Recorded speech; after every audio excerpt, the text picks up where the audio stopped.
Aquí está siendo muy interesante, Daniel. Y en uno de los últimos capítulos de tu libro, No duermas, hay serpientes, en el cual narras pues, una experiencia en la que confundiste un tronco con una anaconda, pues tu cultura te había enseñado más a fijarte en lo que eran los troncos y no en lo que eran quizá las serpientes.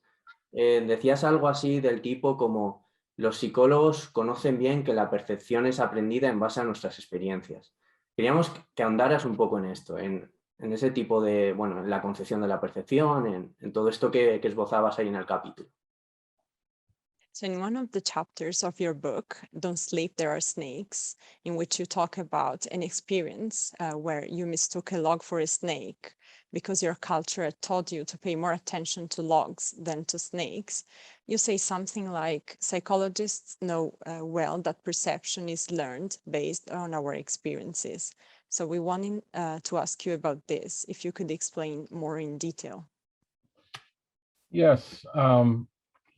Many philosophers and psychologists have talked about the fact that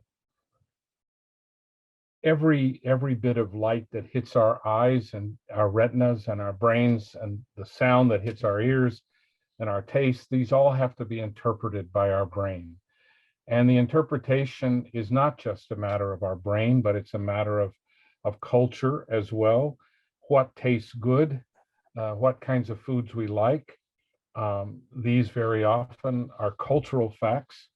But for example, if I take the Pirahã into the city with me, they're unable to see lots of things that I can see. They don't see people inside of cars. They don't notice desks inside of buildings. They simply have no place for all of this information. And when I'm walking with them in the jungle, I remember one time a Pirahã told me, don't step on that snake.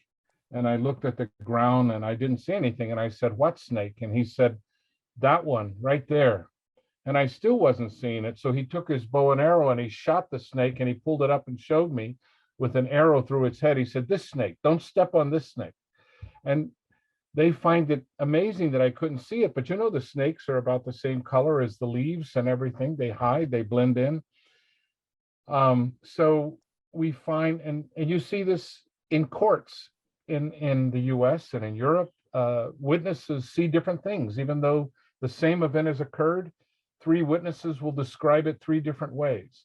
So this has to do with personal experience, with culture, with expectations. The most important question to me as a scientist regarding the mind is not what is in the mind, but what is the mind in?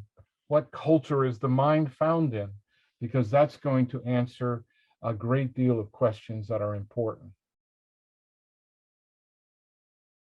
Sí, muchos filósofos, muchos psicólogos han hablado de las cosas que estimulan nuestros sentidos, que tenemos que interpretarlas utilizando nuestro cerebro. Y también depende de un elemento cultural. Por ejemplo, la comida que nos gusta suele ser algo de corte cultural.